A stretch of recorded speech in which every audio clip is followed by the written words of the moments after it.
Gaza के अस्पताल पर फायर किया गया बॉम्ब 500 लोगों की मौत बनकर फटा। अब इजरायल दावा कर रहा है कि यह बॉम्ब उसका था ही नहीं, बल्कि गाजा के अंदर से ही दागा गया एक रॉकेट था जो अस्पताल पर जा गिरा। सवाल यह है कि आखिर इसमें कितनी सच्चाई है, कितना सच इसके पीछे छिपा हुआ है और कितना झूठ इसके पीछे सच को बताता है।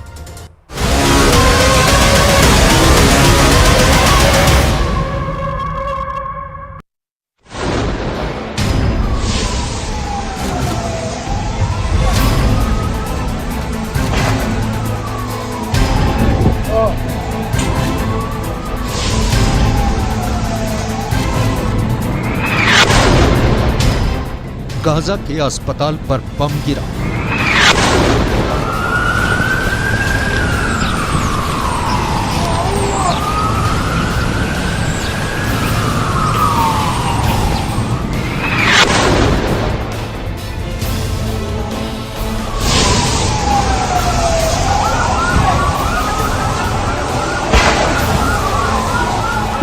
ऐसा धमाका, ऐसे शोले कि सब कुछ खत्म हो जाए। ऐसा ब्लास्ट जो अभी तक गाजा के अंदर किसी ने नहीं देखा था।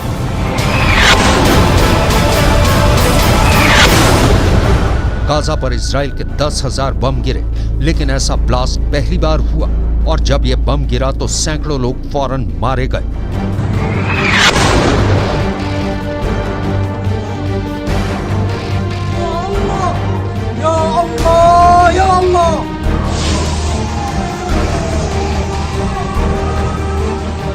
ये धमाका इजराइल और गाजा के युद्ध का सबसे बड़ा हमला बन चुका है।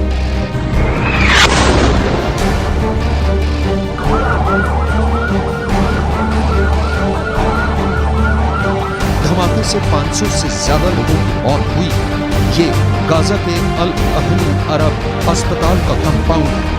हर तरफ लाशें बिखरी पड़ी थी, हर तरफ चीख पुकार, दर्द से कराह रहे बच्चे और जिनकी सांसें चल रही थी, उनको बचाने की कोशिश शुरू हो गई।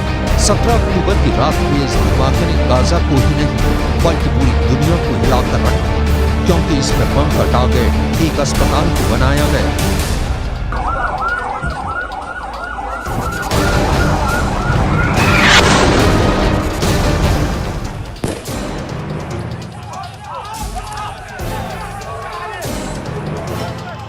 पूरा पश्चिम एशिया धधकने लगा।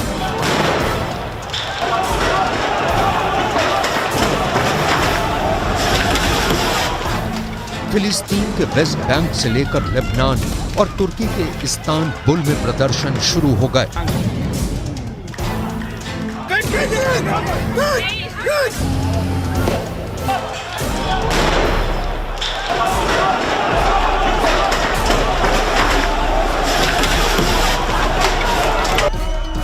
ईरान के तेहरान से लेकर जॉर्डन की राजधानी अम्मान में लोग सड़कों पर उतर आए।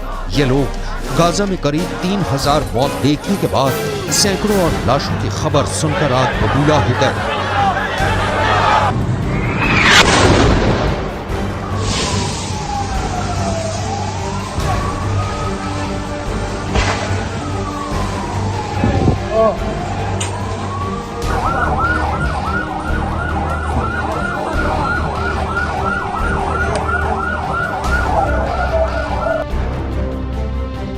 अब 2 तरह के वीडियो आए हैं जिसमें रॉकेट फायर होते देखे जा सकते हैं, और इसमें इजराइल के चैनल 12 का दावा है कि रॉकेट की फायरिंग लाइन में अस्पताल भी है, और इसी दौरान हमास का एक रॉकेट मिसफायर होकर अस्पताल पर जा गिरा। जबकि एक और वीडियो जो दूसरी दिशा से रिकॉर्ड किया गया है, और इसमें अस्पताल के ऊपर एक विमान उड़ता हुआ बताया जा रहा है, और इसी के गुजरने के बाद नीचे यानी अस्पताल पर एक बड़ा धमाका होता है। ऐसे में बड़ा सवाल है कि क्या ये धमाका इजराइल के बम से हुआ है या फिर इस धमाके के पीछे हमास का रॉकेट है। लेकिन इन सब के बीच सवाल है कि क्या ये धमाका इजराइल के बम से हुआ है या फिर इस धमाके के पीछे हमास का रॉकेट है।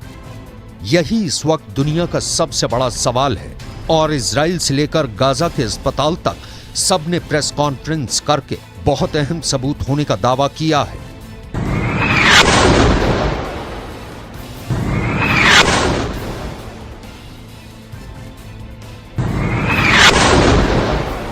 गाजा में अब तक 10,000 से ज्यादा बम बरसा चुका इजराइल एकदम से हरकत में आया।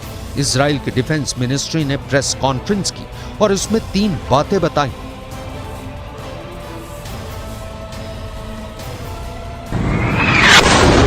इजराइल का पहला दावा, गाजा में ये धमाका PIJ ग्रुप यानी पैलेस्टाइन इस्लामिक जिहाद के रॉकेट से हुआ है। At 6:15 p.m., a barrage of rockets was fired by Hamas to Israel. Then, at 6:59 p.m., a barrage of around 10 rockets was fired by Islamic Jihad from a nearby cemetery. It was at the time that 6:59 p.m. when there were reports of an explosion at the Al-Hali Al-Mahadani hospital in Gaza City.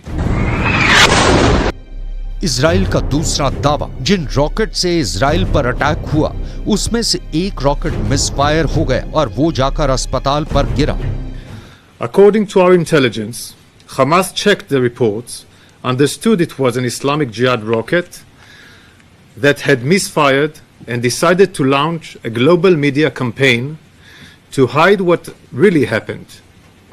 They went as far as inflating the numbers of casualties. अब देखिए Israel का वो दावा जिसमें उसकी सेना ने Hamas संगठन के बीच हुए कम्युनिकेशन की रिकॉर्डिंग होने की बात कही है, यानी हमले के बाद बातचीत का ऑडियो सबूत होने का दावा किया है। इजराइल के मुताबिक ये हमला उसने नहीं किया।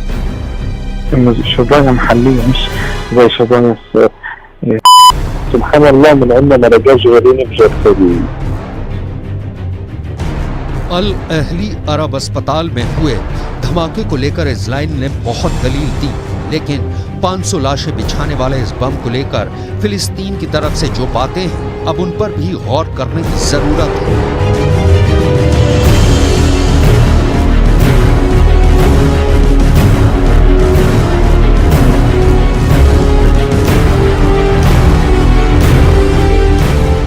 इजराइल का दावा है कि ये रॉकेट मिसफायर हुआ, तो उसके बाद काउंटर सवाल ये उठता है कि इतना बड़ा धमाका हमास का रॉकेट नहीं कर सकता। नहीं तो इजराइल में हजारों रॉकेट दागे जाने के बाद हमास हजारों जान सिर्फ अपने रॉकेट से ले लेता। हमास के एक रॉकेट में 20 किलो तक वॉर हेड होता है, जबकि इजराइल जिस बम का इस्तेमाल गाजा पर कर रहा है वो बम ही 900 किलो से भारी है। इसे JDAM कहते हैं। इजराइल का दावा है कि बम से कोई क्रेटर नहीं बना, यानी जमीन में गड्ढा नहीं हुआ।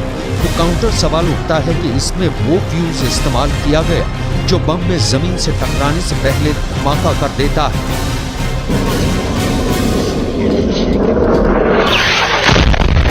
जब JDAM बम गिरता है तो जमीन से टकराने से पहले कैसे आवाज करता है, अब आप 2 वीडियो देखकर इसका अंदाजा लगा सकते हैं।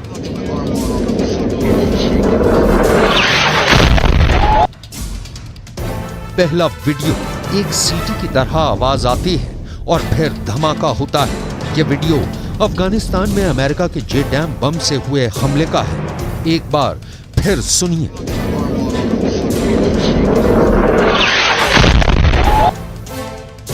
दूसरा वीडियो, गाजा में जब धमाका हुआ तो यहां भी कुछ वैसी ही आवाज आई और फिर धमाका हुआ।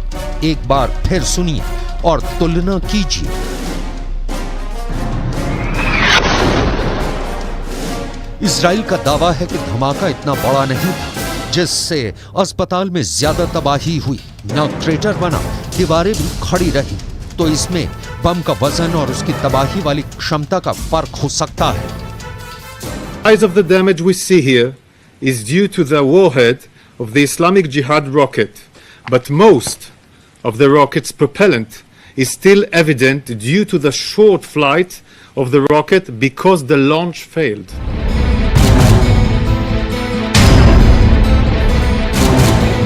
जब फिलिस्तीन इस्लामिक जिहाद वाला आरोप संयुक्त राष्ट्र में फिलिस्तीन के प्रतिनिधि रियाद मंसूर से पूछी गई तो उन्होंने बताया कि इजराइल ने 4 दिन पहले अल अहली अस्पताल को खाली करने की चेतावनी दी थी और यह हमला इजराइल ने ही किया है।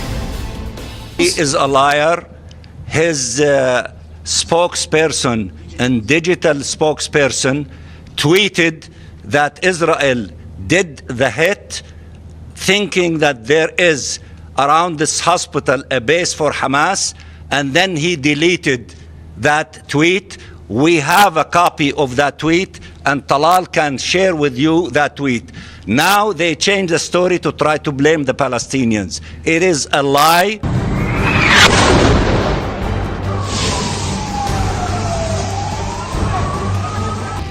मारे गए लोगों की लाशों के बीच से अस्पताल के प्रशासन ने प्रेस कॉन्फ्रेंस की।